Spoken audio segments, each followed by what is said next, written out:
What's up Top 10 fam, hope you're having an awesome day. I'm your host Eamon Hassan and welcome back to another video. I am finally back you guys, finally back. I've missed you, hope you missed me. Now we already know climate change is gonna end the world soon enough, and we also know we aren't doing enough to battle it, but I guess we're just gonna sweep that under the rug. But aside from global warming, there are a lot of creatures out there that given the right size and power could end us all. So with that being said, these are the top 10 scary creatures that could end the world. Starting us off with number 10 are Dementors. Now if you've seen Harry Potter then you already know the journey we're about to embark on, and if you haven't, please get out from the rock you're living under, like watch Harry Potter, what are you doing? Now Dementors are these black flying creatures that look like a version of the Grim Reaper but without an actual face. Described as one of the foulest creatures that walk the earth, these creatures literally feed on human happiness, meaning they invoke depression and despair around them. They suck every happy memory, every good feeling, every smile you've ever had right out of your body. So if leaving you in a never-ending pit of depression wasn't bad enough, they can also consume a person's soul, leaving them essentially like a vegetable. Their aim is to reduce you into them, evil and soulless. And imagine a Dementor did that to every single person on Earth. Our world wouldn't thrive, it wouldn't function, we'd just all be literally waiting around ready to die.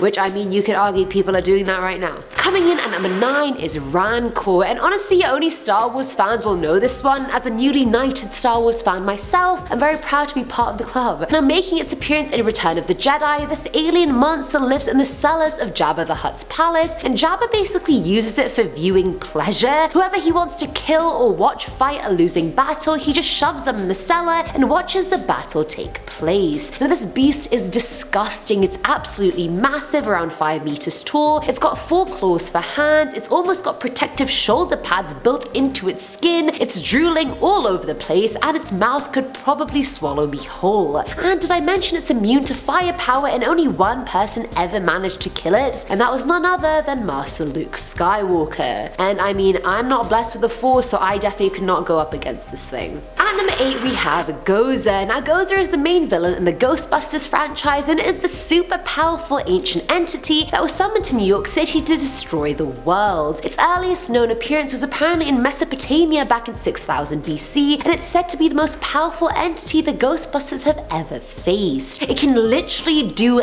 everything you guys. It can shapeshift, dimensional travel, become invisible, pyrokinesis, weather control, telepathy, etc. Like it just entering the earth increases paranormal activity 1,000-fold. It only has a limited time on Earth though, so I mean that would be our only saving grace. But even if the whole world went up against this creature with all those powers, I really don't think we'd stand a chance. Can you do any of those things?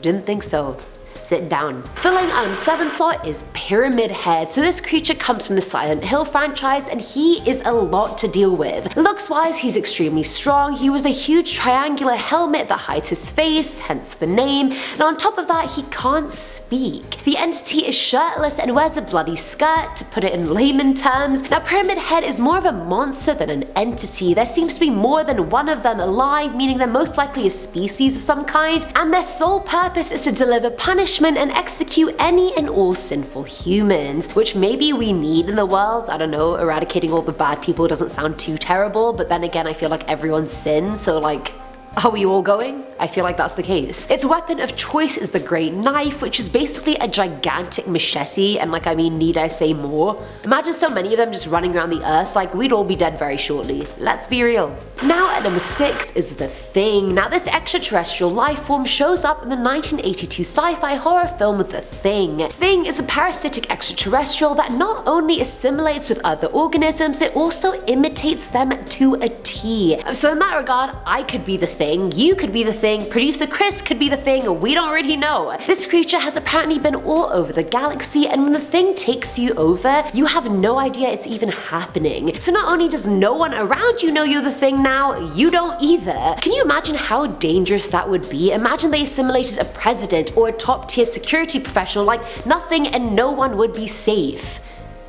Coming in at number 5 are dragons, and I mean on a large scale, this is one of the most obvious creatures I could have put on this list. Now you've seen the kind of havoc they can wreak, and I mean Game of Thrones, spoiler alert, but it took Khaleesi a total of 20 minutes to burn the whole of King's Landing to the ground. So if dragons did exist and they were controlled by the wrong people, or had ventures going through their veins themselves, how long would it actually take them to destroy the planet? Not long, my friends, not long at all. The Earth is so big, I'd say it'd take them maybe what, 4 or 5 days max to destroy the world? What do you think?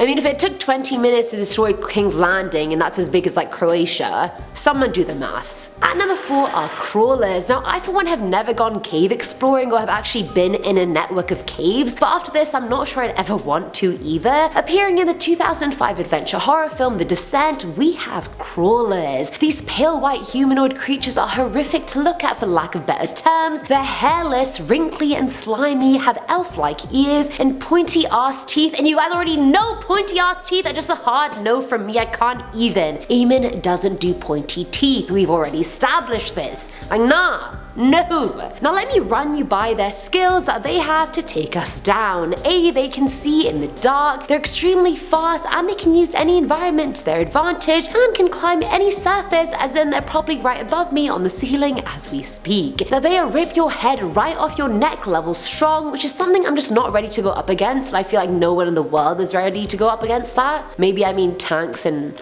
army machinery can take them down, but I certainly can't. I am but a mere mortal, you guys. Filling on a 3 slot are Cenobite. Now seen in the Hellraiser franchise, aside from being some of the ugliest extra-dimensional beings you will ever see, these entities were all mutilated and brainwashed in hell to torture humans for the rest of time. These monsters came from a religious sect in hell called the Order of the Gash, and they all used to be human at one point, but there is nothing human about them, you guys, believe me. They have a complete lack of empathy towards their victims. It's almost a disease of indifference. Cenobites themselves can endure excruciating pain via torture that transcends the laws of physics. They possess super strength and low-key look like a BDSM fetish of your dreams. They're impatient, they're stern, and the only thing they're devoted to is their duty, which is to kill us, so I mean, efficiency is there. The ugliest one, in my opinion, is the Chatterer, and honestly its face is just terrifying. Its mouth is held open with 3 hooks and wires on each side, which just connect to the back of its head. The character looks like an advanced Voldemort with blood slits for eyes and a more textured head. I hope you guys got what I'm trying to depict there. Now at number 2 is the Predator. From the Predator franchise, this extraterrestrial species literally hunts other species for sport, for fun. Their life revolves around hunting and stalking dangerous life forms, and humans are up there at the top. Are they not? They are. They're taller than regular humans and have long appendages on their head that kind of look like dreadlocks. They're so resilient to damage that they can fully recover from multiple gunshot wounds and be exposed to lethal radiation doses that would otherwise kill a human. Their pain tolerance is unparalleled, and because of their arthropod-like limbs, they can climb and move extremely fast. Oh, and did I mention they have infrared vision? When they finally make their kill, they decapitate or skin the carcass and make it into a trophy. Like if this creature had a motto, it would be murder, speed, agility, unbeatability. I don't know if the last one is a word, but I made it up just now. And finally, at number 1 is Cthulhu. Now this creature is meant to be the worst of the worst, the most evil of the evil, and was created by infamous writer H.P. Lovecraft. Looks-wise, this cosmic creature looks like a spin-off of the Kraken. He's a mix of an octopus, dragon, and human. He's got these tentacles coming out of his face, dragon wings, claws that could rip you apart entirely. He's got scaly skin.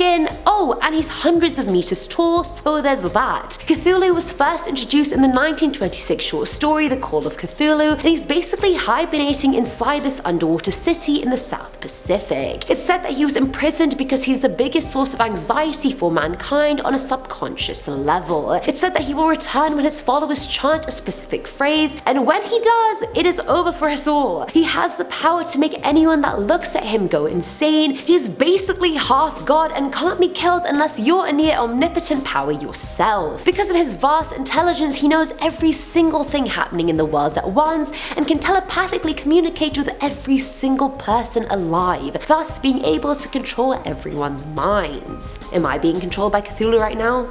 Nobody knows. And that's it for today's video, guys. Honestly, I'm very glad all these creatures are fictional because it made me realize how fickle humans and the earth really is. Like, it doesn't take much to end it all. Clearly it doesn't. So happy to be back, you guys. Let me know what you thought in the comments below, and as always, I'm your host Eamon Hassan, and I'll see you soon. Bye.